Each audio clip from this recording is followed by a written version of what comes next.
Okay, so for today's class, we will be doing what's called an accordion book. I'm going to show you a couple of samples of the accordion books. This is a very nice technique that you can employ if you are in the habit of writing journals or even illustrating a little bit which you will, I'm hoping, as you start traveling. And you don't necessarily carry an entire book with you, or it's an impromptu design, or you're doing something very casually. You're just working on papers, but then at some point you feel you want to bind all of that together. Usually, when books are bound, you would take sheets like these, fold them in half, and they're folded in bundles of four or eight or six also, and then they're stitched together. So, what happens is that the sequence of your text will change. If this is page one, behind that, half of it will be page two, and then on another sheet altogether, you will have page 3 and page 4. And depending upon how many sheets you make this bundle with, all your sequencing will change. So, this bundle is usually called a signature. At some point, I'm hoping to also do a bookbinding workshop. But till then, this is a nice, easy way to bind your stuff together. So, this entails creating we're going to cut our A4 sheets in half. So we can start off with just one sheet. I'd asked you all to collect four, but you don't have to cut and prepare all four sheets right now. But if we feel the need, then we can take more of those. One of those will be used for covering the front, and one will be used to make the washi tape that we will use to stick these sheets with. So I'm sure you're aware of how to cut paper also, but let me just give you a little refresher. So since paper is made from fiber interlaced or interlinked with each other, the best way to cut a sheet of paper is to actually fold it in both directions so that you break the fibers at this joint, and that allows you to cut the paper much easier with a very straight edge. It doesn't matter if your edge is not absolutely crisp. This is akin to maybe decal edge paper, which incidentally is a very expensive paper because each sheet is made with an organic outline. So this works for us, and we are going to fold this in half. So effectively, we are going to make a book that is A6 size. Now, I'm not sure you are aware of how sizing of paper is done. What we have is an A4, which comes from a paper that's A3.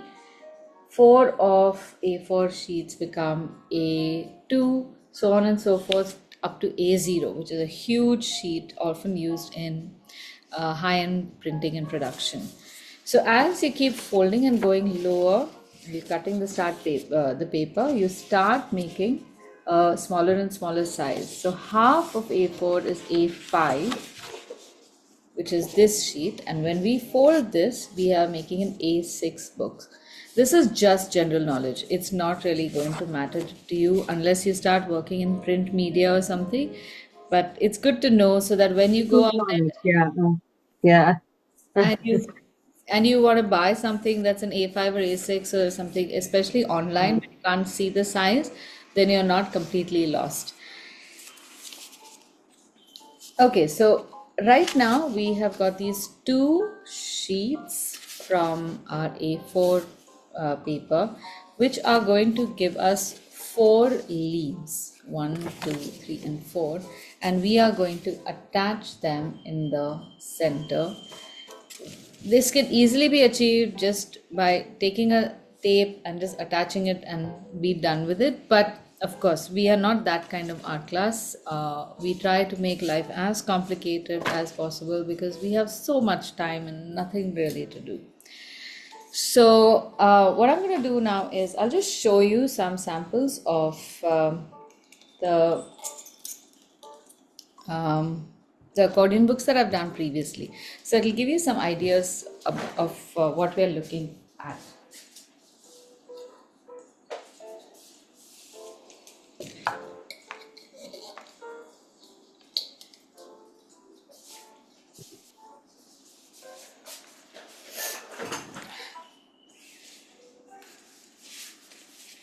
Okay, so this is an accordion book.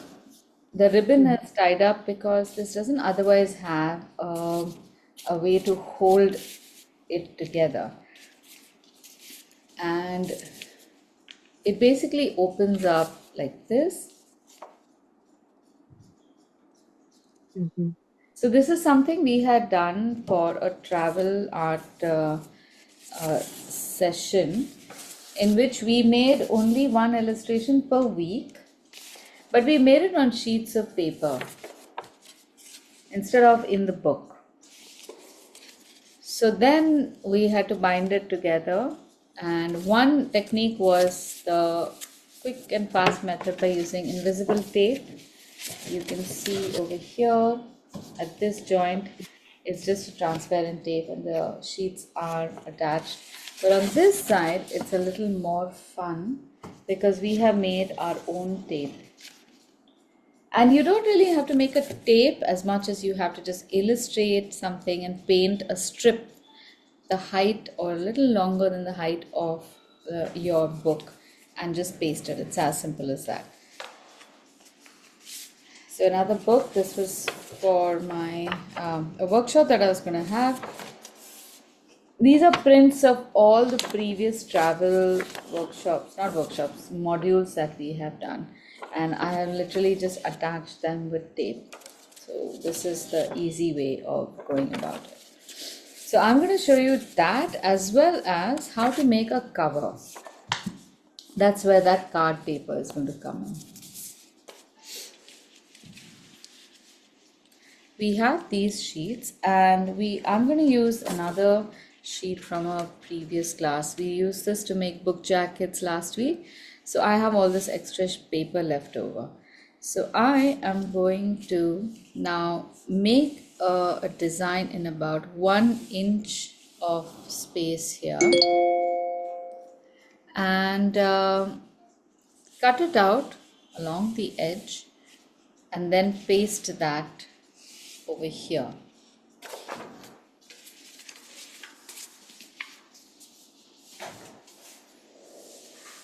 But we need to do it on the regular A4 Yes, paper, you right? can do it. Yeah, this is just the height of the A4. Only a little bit of the width has been removed. So one of the sheets you can use to make both the strip as well as the cover that we're going to make. Mhm. So you'll just need about 1 inch of area. So just so that you know um, how much you should spread the design, you can mark a line that's about maybe 1.5 of your flanges from all sides. I try to not use too many tools other than fingers and pencil and all that because I want to keep it as uh, free of dependencies as possible. If we depend too much on tools, then we'll end up doing very little art because we are missing a tool here or there. Okay, so Aditi, yeah. I have a question. So I have these two papers with me, which I tried to fold it. Huh. One which you picked up is actually a square paper, right? This one? Yeah. No, this is, so I'll tell you what, this was an A4, and just in yesterday's class, I used up so much for a book jacket. Okay. So I'm using the length, no, the shorter side of an A4. That's all you need. So I can use this paper. Yeah, you can use it. Anything that is just a little more than our the height of our book. Even this, I'll make this design, but I could probably use it as an embellishment somewhere else. That's all. Oh, okay. But I have to cut this into a square, not required, right? No, no, no, you don't have to cut it into a square. Just cut, Okay. just first even don't cut it. We will use the little bit from the side and leave it the way it is, the Okay. rest of the paper. Okay.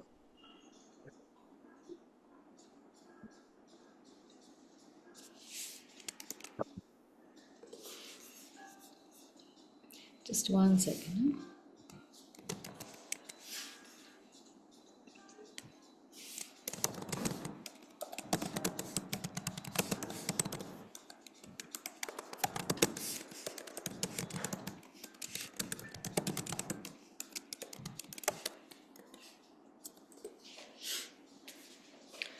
Okay, so we can directly start painting, but I'll show you how to make a particular design. So we can do a little bit of art also in this, not just craft. I want to make just a simple vine of flowers and leaves. And I find that a lot of times making this vine, at least for anyone who's come from an Indian art background, not even art school, there is something very complicated we'll end up making. And I have been a victim of that as well. We will do something like this, and then we don't know what to fill in, so we will add more and more stuff, and somehow this does not look aesthetically appealing. So I'm going to, after lots of years of figuring out what we're doing wrong, I'm going to give you a simple rule of thumb. Whenever you're making something that is long and something like a vine, uh, it's not advisable to make it all so curly twirly and expect it to look good. This just looks too complicated for it to look elegant. In nature, also, you'll find that these few complicated bits are only tendrils, often, uh, which are an embellishment to a proper branch. So, here's what we are going to do. We are going to make our design with a long C shape or an S shape, and they diverge from each other. So if you want, you can make this in your book, and we can practice making this design as such. So you can start off with an elegant long compound curve.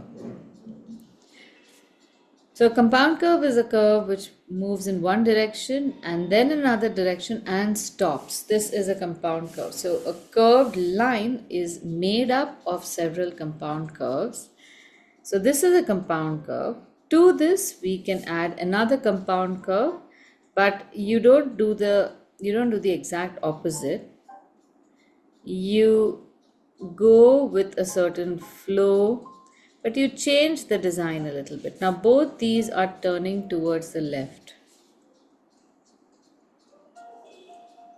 So now we can create a turn to the right by adding just a simple curve. So a curve and a compound curve used in conjunction with each other can keep giving you a variety in direction. So direction is good because, oh, 1 second, excuse me.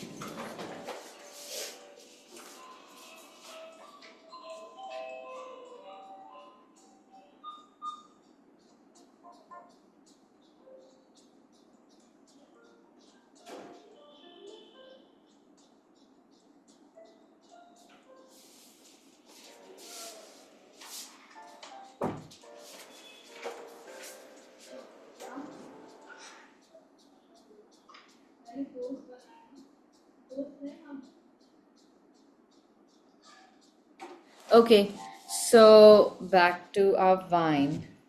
Now, once we've drawn the vine, we have to populate it, and this is where composition comes into play. If you try to just randomly keep making leaves on one side and leaves on the other side, it lands up looking less fun. It just looks like a long line of leaves, and sometimes it can also look like tribal art. Like Madhubani uses Mhm. that technique a lot. But if you want to make it a little more contemporary, you can do this one technique. Wherever you have a hollow, from there you pull out a stalk, and not at perpendiculars. It has to move very smoothly out of that curve.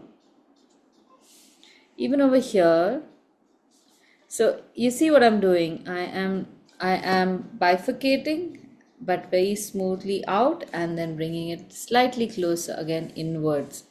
But with this, we are closing the shape a little bit. If we were to do this and this angle starts becoming like as if the branch is breaking.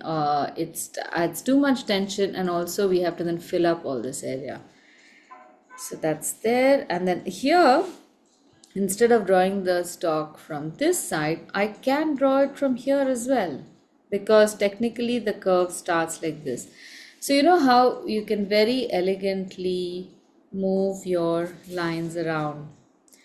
On this, we can either make one large leaf, and then we have about 5 big leaves here, or you can split it. So you can make one medium sized leaf and a small leaf.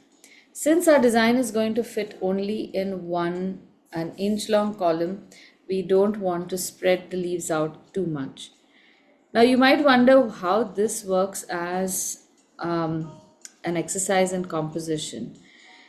The whole idea of composition actually is rather confusing. When I started to uh, dig a little bit about what composition might mean and how to appreciate it and what looks good and why it looks good, if you do a little bit of research, you will get these articles that will tell you everything about what are the traditional ways of composing. You will have the one third, two third method, or you would have dividing a space into 9 parts, and then on the apexes is where you put the focal point. All of that works, and that is, I think that's a pursuit of many artists to try and crystallize the idea of composition. But at the end of the day, it is composition is something you start feeling is right, and that is where it, as a beginner, it's extremely frustrating. You're doing something over and over again, and you're saying something is just not working, and I can't figure out why.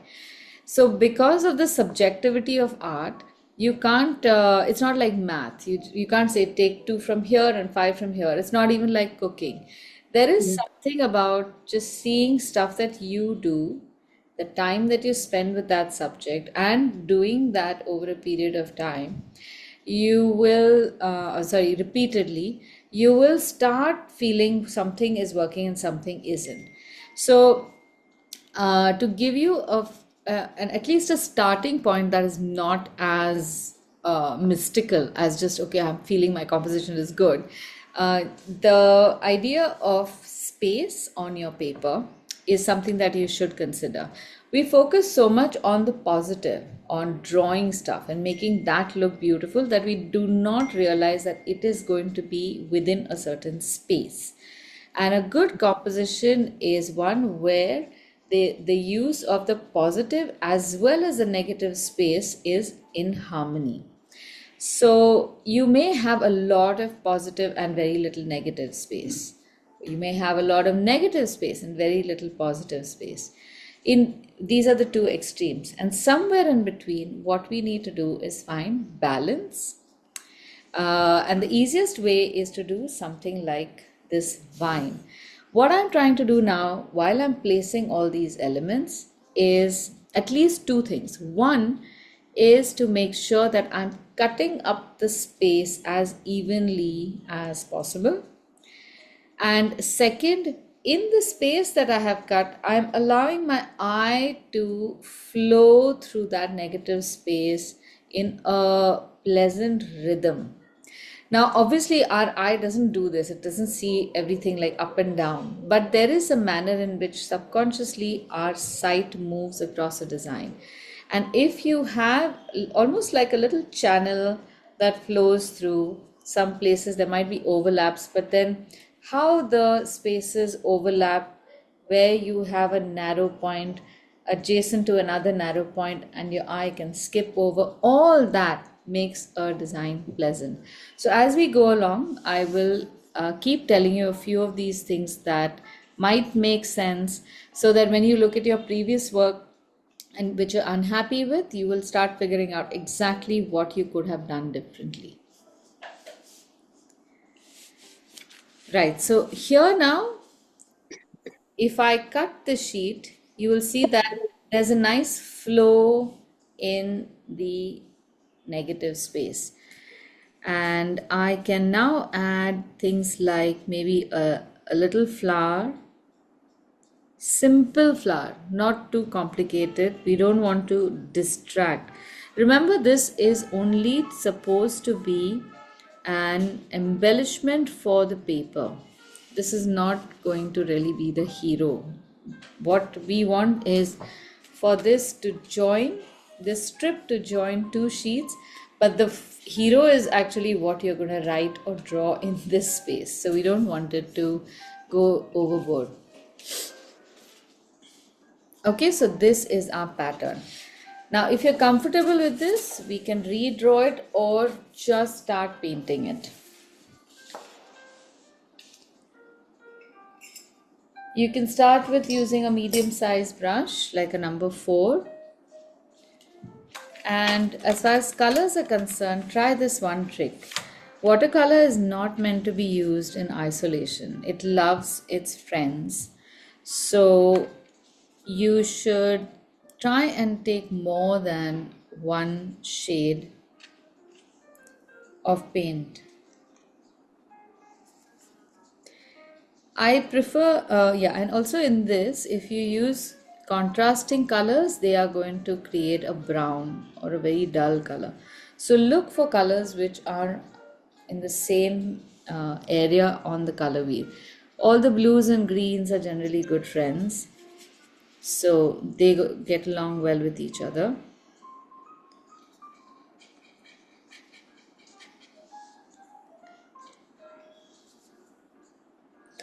And I'm just creating this puddle of different colors which I will use very ad hoc to make our leaf pattern. Now, I'm not concerned about what is the height of our book right now. I am painting this entire thing as if it's a part of a continuous strip. So I can go from the edge and make my compound curve. To that, I can add a C shape and then maybe another compound curve and then end with a C.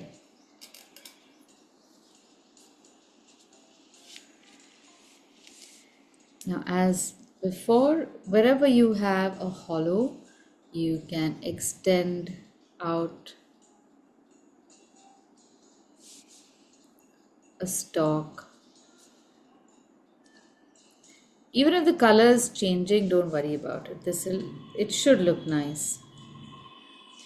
If you're not sure about how thick your line should be, if your 4-number brush doesn't have a proper tip, or you feel that it could get thinner, please feel free to use a thinner brush also. That's fine.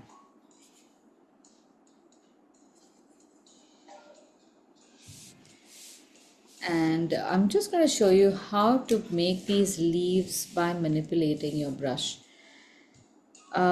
We can obviously make an outline and then paint the leaf, but try something like this. Touch the tip of your brush, start moving towards the tip of the stalk, and then press the brush down and then lift the brush up. This is the round brush we're using. Yes, it's a round brush.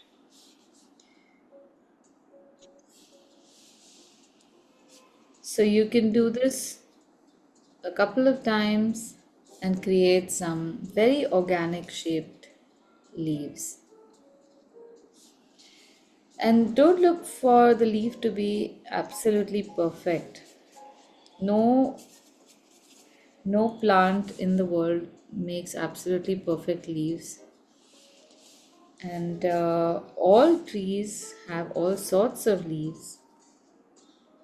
So unless you want to make it look very artificial, which can be a purpose also, which can be a goal, generally different shapes of leaves are more pleasant, I would say. Like here I have a lot of vacant space, so I'm just pulling up a stalk and making a leaf here. Maybe a small leaf here wouldn't hurt. There's enough space for me to make all sorts of flowers. There is a nice space for a flower here as well.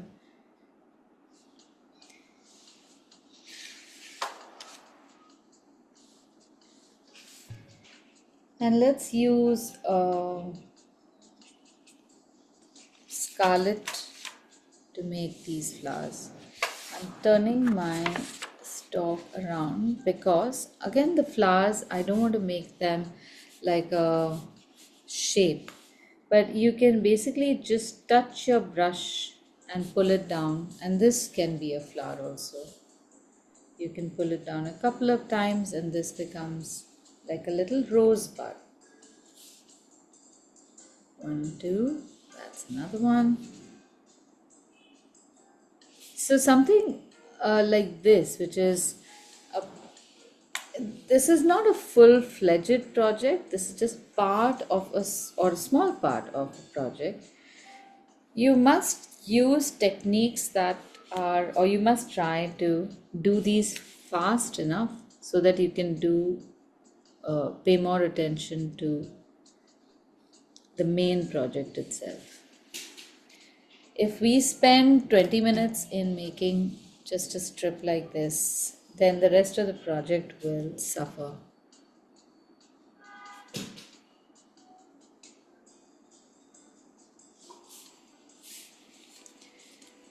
Sometimes you can make flowers which don't even attach to the main stalk. That's okay.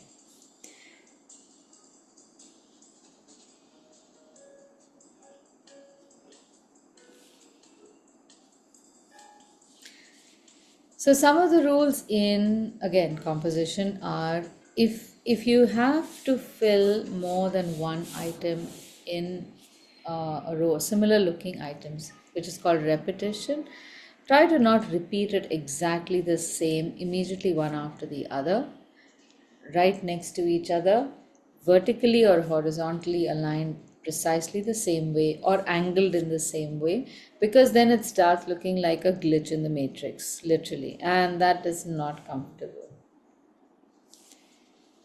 So if I make flowers in the same direction, if my brush is moving in the same direction, it starts looking a little artificial and unpleasant. I've had a lot of projects like these where I've really poured my heart out and made it with so much effort, and it at best it just looks like okay, like I can see the effort, and having encouraging parents doesn't help because for my parents anything I did was absolutely amazing, and they would show all my relatives and all, and I would be a little embarrassed that it's not up to mark, but I don't know why you like it, or are you just saying it, why I don't like it, and how I can make it better.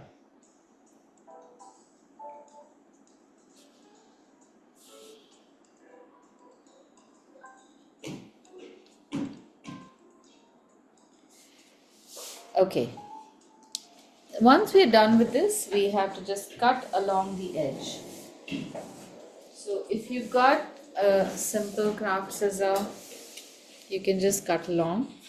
And if you're not sure about where you should cut, all I need you to do is cut along a little edge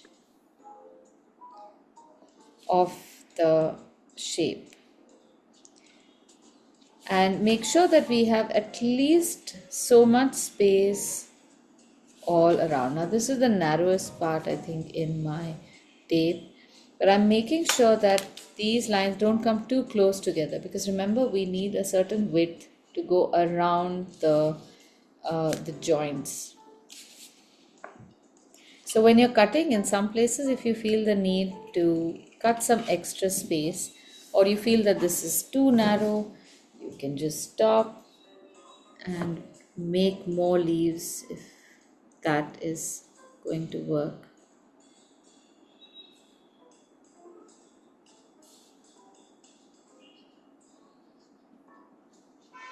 I think this dark color is looking quite good. I might just add that.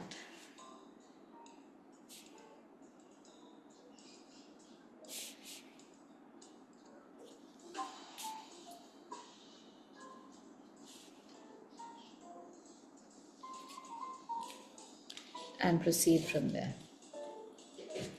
We do need a lot of white space around our tape.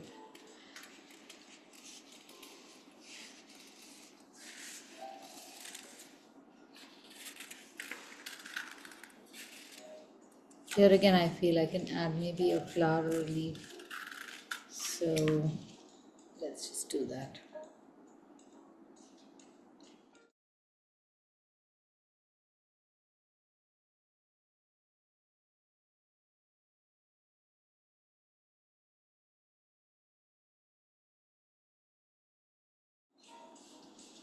You'd be surprised in something like book illustration also how many times you will resort to using a simple design like that to fill up a space or maybe make a border on a page. It just adds to the beauty of the book, but it is not obtrusive. It does not come in your face, and it's not trying to attract too much attention to itself. It's just a hard-working piece of art that wants to work with its team and make sure that your artwork looks good.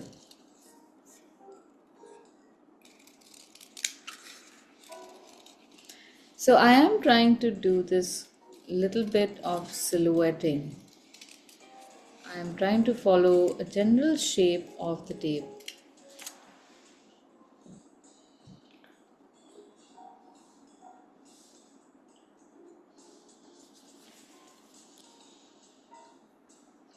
This is the least that we can do, and you are free to make much more, a much heavier design also. Completely up to you. Sometimes making a very thick, regular, heavy design can also make the design inert enough to not interfere with your main page. Okay, are you both done? Since your videos are off, I can't tell. Okay, nice. How cute is that? Okay, now you might think that we can just go ahead and do this and paste it and be done with it. But here's what we need to do. We need to score a straight line on this. It can be a little crooked also, so don't worry about getting it absolutely perpendicular to the edges. If we do get that, fantastic. But if we don't, that's also fine. You can, again, I'm not trying to use a scale, so use the hard edge of the book. You will have something which has a straight edge, and use that on the on your recently made tape. Use the blunt edge of your scissor or even a knife, but not the sharp end, because you'll just land up cutting it otherwise. And create a scoring mark here. You need this on the paper so that you can fold the paper on this at this point without damaging it and without creating creases. A paper that's so thin, if we try to fold it in half, we always land up creating some weird creases that can look very unattractive. Now all we need to do is attach this on top of our sheets. So hold the two sheets together, place your tape. You can place one end exactly at one end if you want to, and do the pasting first and then the cutting. So don't cut the excess till you finish pasting.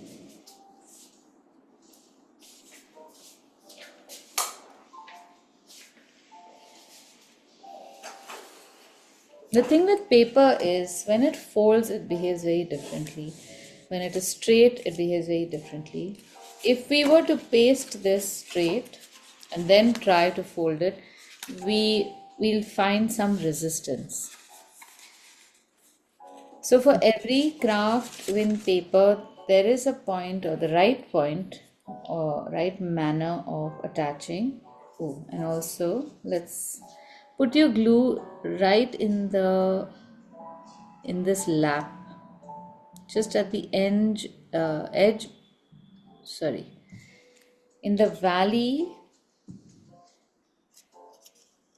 not at the ends too much.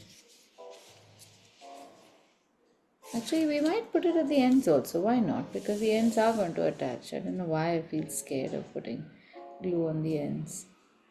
I've always attached it in the center first, then put it on the paper, and then gone ahead and applied on the side. But there's no need to do that.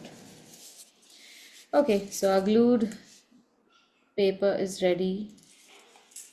You just attach it and you're done with it. So since this is its resting position, most of the time it's going to be sitting like this, the book. The tape also needs to be placed like this. And now we can cut this up. And the rest can be stored for maybe something like this. When you make write your story and you want to add a little embellishment, you can add that. And that's it. Now when you open it, you'll notice that there is a few gap that will allow the hinge to move very easily and shut tight. If we had kept it open and pasted this and tried to fold it, then the tension over here would be too much, because if we keep stuff open, we will make sure that these two edges match, and then we'll put the tape, and then when we fold it, the two sides, the little thickness of the two sides will start tearing against the tape and start damaging it. Okay, all good? Mhm.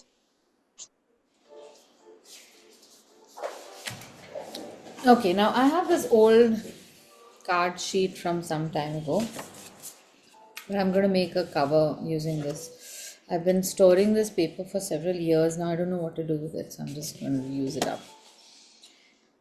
So I'm cutting a piece of this paper about the size, the exact size of my A6 booklet. It can be slightly bigger. It eventually lands up being slightly bigger. That's okay. So that it protects from the outside. What is where are we using this paper? This paper will be used on the cover. So this cover now has a cardboard inside. Then I have made this cover from the top, which is pasted, and then we have an inside paper which is again pasted on the inside, and then that becomes part of our book. So what we'll do now is this we will cover from the outside, and one of these sheets is pasted on the inside, so then it becomes our hard cover.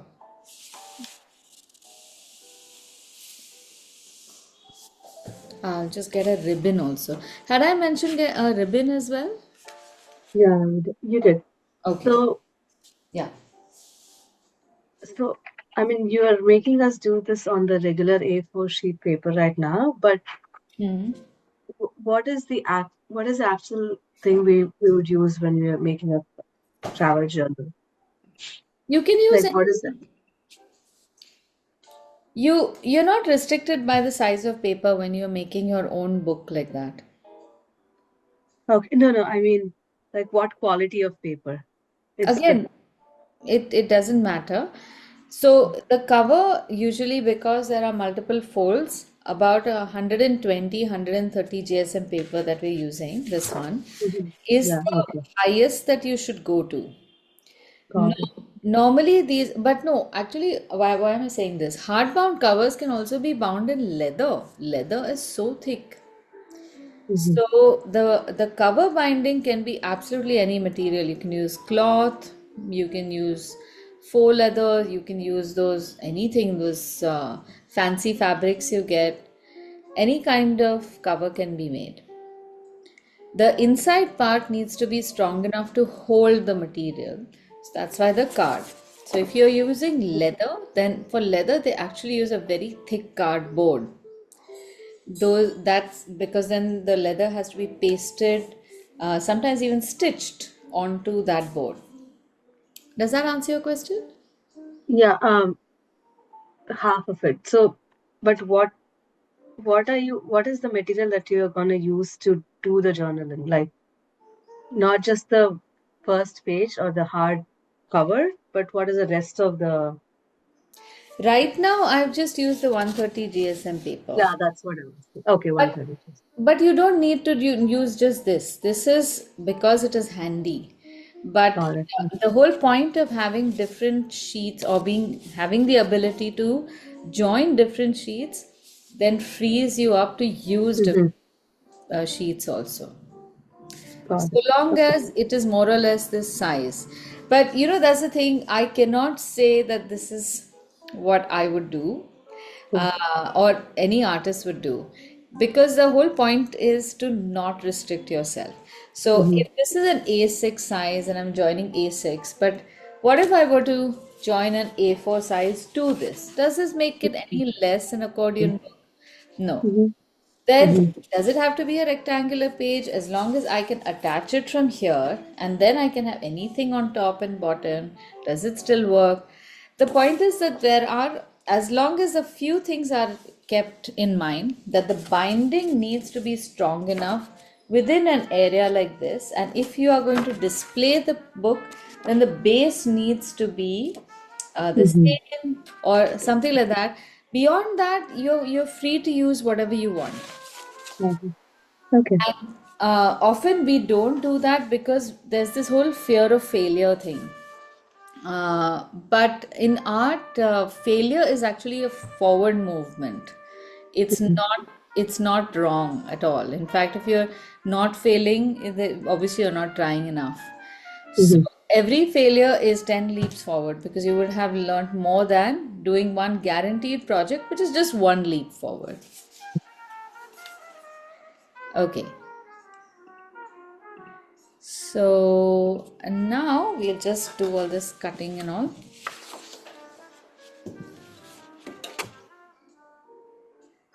Normally, I would use a cutter, and if I were to do a very formal project, but as long as your lines are straight, it doesn't matter.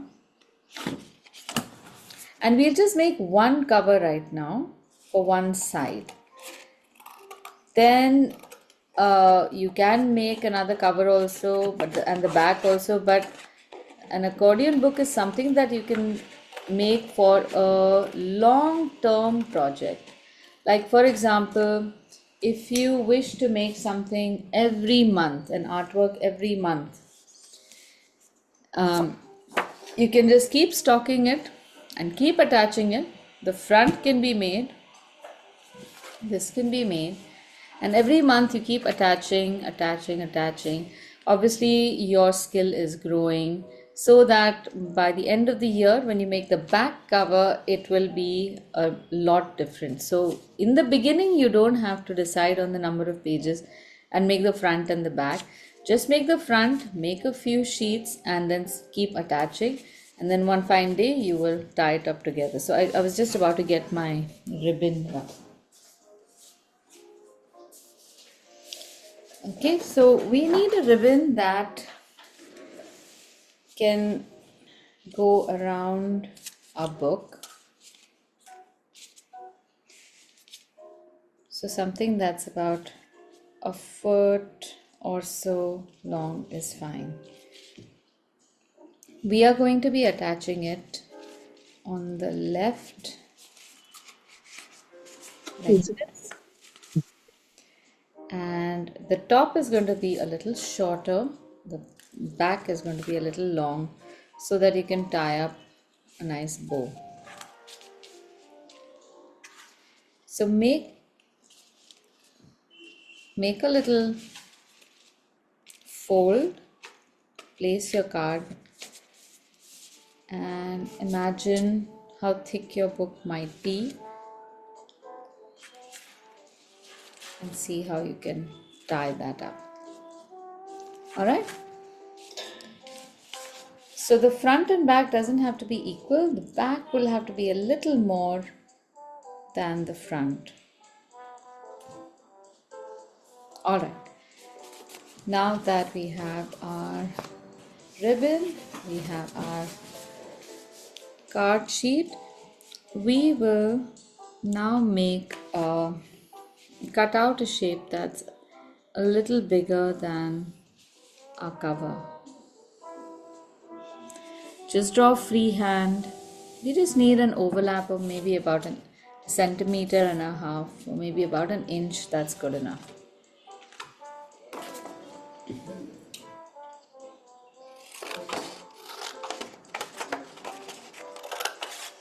Again, as far as possible, I'm trying to not use my cutting board, fancy cutter, all scales and T-squares and all. I do use a lot of that when I'm binding my books, because it's always good. Book binding is a very precise task, craft. But for a project like this, the less fuss you make, I think the better it is. Now here again, we can keep your card in the center and score the paper. So just go along the edge by the wrong side of your scale, your scissor, so that you can score the edges around, and then you fold on the edges, one fold at a time. Hi, Aditi. Yeah. Video got stuck actually. Oh, is it? Oh dear. Okay. At what point did it get stuck? Now it is fine. So you have actually scrolled. Getting that. Yeah, so I use this to score, because then I know that the paper is going to fit perfectly on top.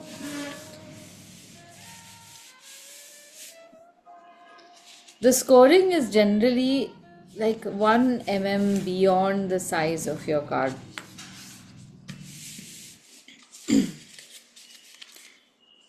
And now, once this is done, we are going to cut these corners off.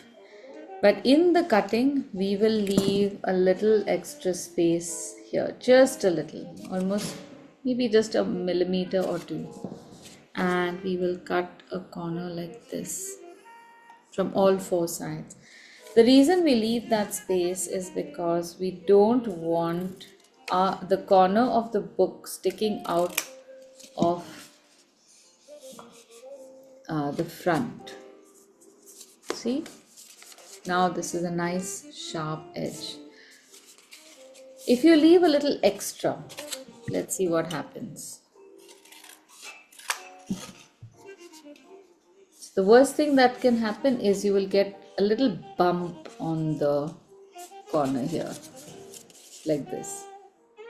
Okay, but that's still not as bad as if you cut it so close that the cardboard corner will start sticking out.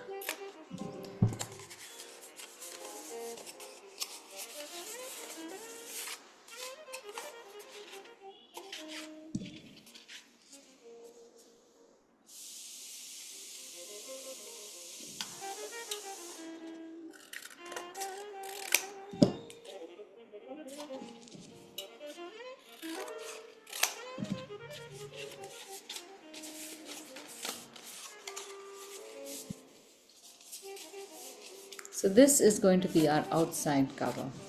Now that we know the area and how much space we have, now we can illustrate or embellish this.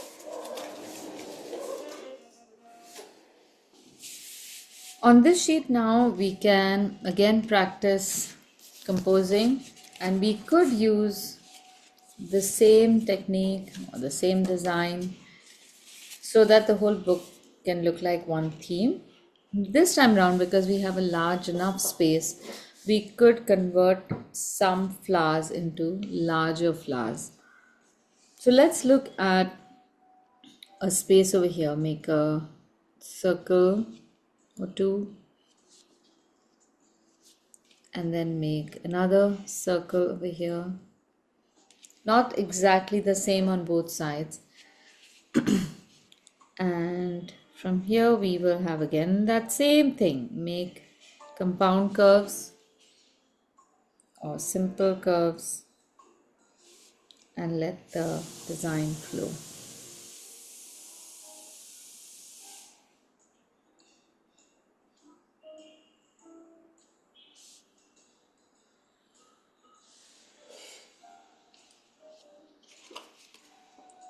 I'm leaving a little blob in the center. Maybe you can write so and so's diary or whatever, or leave the space for whoever is going to use this book.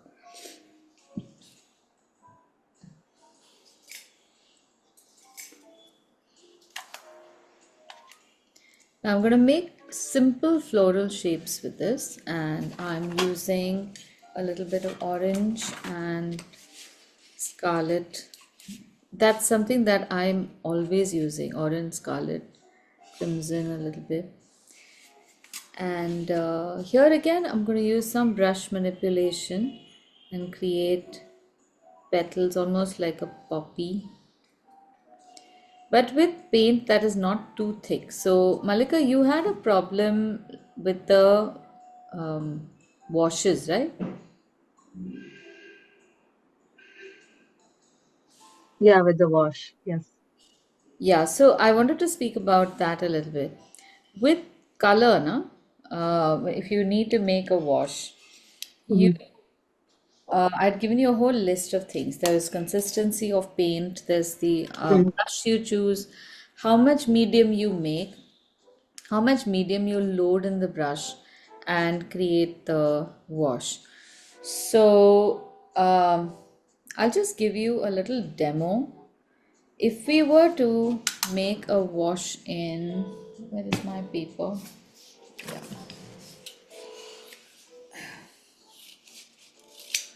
So I have this long sheet left over from the cutout. And suppose I want to make a wash on this that I need to be even. I need to make enough medium and a little more so that I know it's going to spread over the space. Now, that's easier said than done because you are generally not in a position, at least in the beginning, to know how much medium is going to be enough. Mhm. So here's the trick that you do. You still create a large enough puddle, spread it around like this, and make sure that all the shapes are evenly mixed together. And get an idea of how much this area is and how much area you have. Normally, this would take me twice as much area on a flat sheet of paper because obviously this is going to be spread out. Okay, now I need it for 3 times as much space. So what I do is I start applying, and at every point I dip my brush into water after one application, load some more paint, mix it up with this, and refurbish. You know what I mean? The quantity Mhm. can be reloaded. So I want to show you this. The most important thing in washes, however, is to never make a wash flat. Mhm. That's something that I wanted to show you. That's why I did not mention it on the group. It would make no sense unless I gave you a demo. So you need to hold your book or your paper at about a 30 to 45-degree angle. And when you are painting, you load your brush in such a way that you create this kind of an application. The bottom edge of your wash must always be wet, ready to drip. So long as it is ready to drip, it's wet, it is active, and all the pigment is still ready to move from one place to another. So I can give it a place by making the next line. It's like painting a row where you are seating these pigment, and always load before you run out of paint. So if I have very little paint here, that means this is not active, this edge is not active, and it'll start drying up. So I should apply very little pressure when I'm putting this color on paper as well. If you apply too much pressure, your paint is pushed into the fiber and you do not get this edge. So look at how far I'm holding the brush. I cannot put too much pressure on the paper, and also how I'm holding the paper. If I press too much, it's going to buckle. And I am only giving the clump of paint over here a new place to move to before it settles. And every time I run out of paint, no, not run out of paint, when I stop painting here, I hydrate my brush just a little bit, take some extra paint, and go back. When you are making color on the fly, your color is bound to change, and that's perfectly fine in watercolor painting.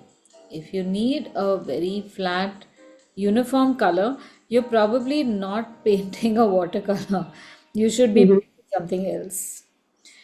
The whole point or the beauty of watercolor is the fact that though the colors merge so well, you don't want to have one uniform color. So now I'm deliberately changing my shade to show you that a color change is so smooth in watercolor that that is what you should celebrate instead of trying to avoid.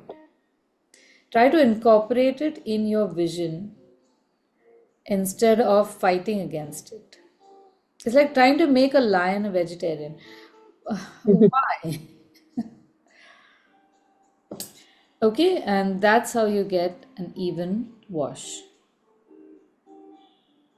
Okay, does this Got it. help? Yeah. Yeah. Yeah.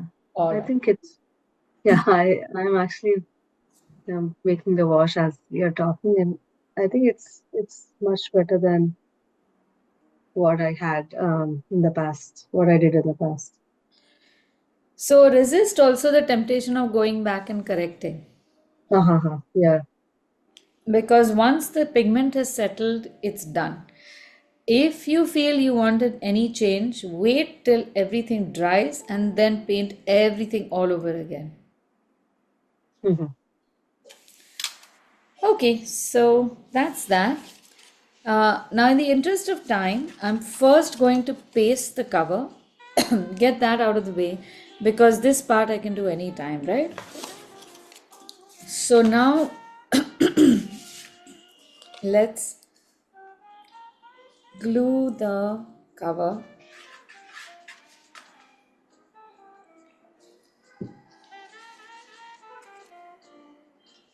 onto the inside of this sheet. Just make sure that you fold from all four sides to make sure that you have not pasted it a little off. Yeah, accurate. And now the flaps.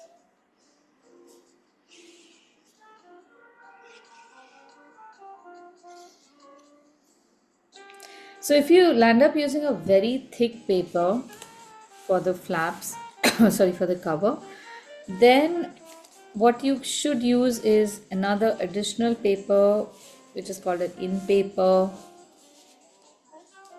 on the inside instead of using the first page of the book itself, because if it's too thick that paper is going to create some indents onto your first paper, and then everything is going to get, or that indent will then travel through your book. So you have a nice thick paper to absorb all the indents from a hard material, and then that will create a backing over here. So we essentially are creating one more flap to attach so that the rest of the book does not warp. But today we don't have any such fear. So a little inside from the cover's edge is where I would put the glue. And if you were making a professional book, you would use something to spread this out very evenly, because all these blobs can also be seen. Uh, they use like very lovely tools in bookmaking. The craft is just so charming. They will have like a horsehair brush to apply the glue. The glue itself will be made from bone and all. Oh my God, it's just too intense. Okay, so double check which side you want to attach, and of course we have to also attach the ribbon here. So there is a very sophisticated way of attaching a ribbon so that it doesn't come out. What I do is I'll keep, since this is the upside down side, I will keep the top part of the ribbon is longer and the bottom is shorter, and I will attach a tape over here separately. Tape or even a sheet, a small piece of paper would be fine. Relying on only this glue to keep the tape in place is maybe a bit too much. So use a nice thin tape, attach that a little to the inside to secure the tape and keep it strong. Aditi, what is the length of the tape? So Of the not tape, the ribbon. ribbon, I'll just show you. I'll paste this and I'll show you. It's enough to tie up your book, but let me just do this. So when I'm placing this, cover the book and put that on your fold the book and put that on your cover. Don't put the cover on top of the book, because you would never know whether it's centered, since it's just slightly bigger. And this is the ribbon. It's about a foot or maybe 18 inches, and it has to be such that when the ribbon comes attached in such a way that when it comes around from the back, the two ends on the top should look like they are the same. Now, without completely finishing the book or making more pages, we don't know how much space, how much we will need. So maybe a difference of 3 inches or 4 inches is good enough, and the whole length of the tape can be about 12 inches to 15 inches. There are so many things in these handmade books that are possible, like both sides of the book can be the front. Now this book opens like this, and then I have another book from last week's class which opens like this. Potentially that can be the back of my book also, and I can open this whole thing like this, or this side can open like this. Oh, sorry, this way. And here I've used an end paper. Mhm.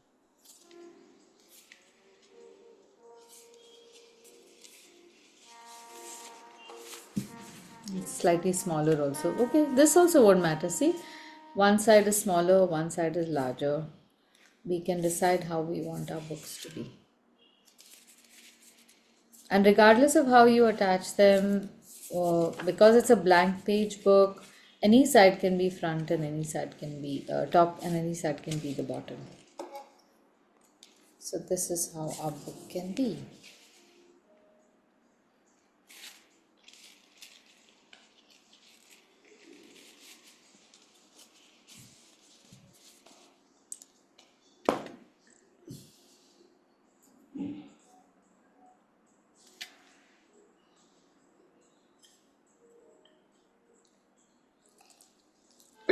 Yeah.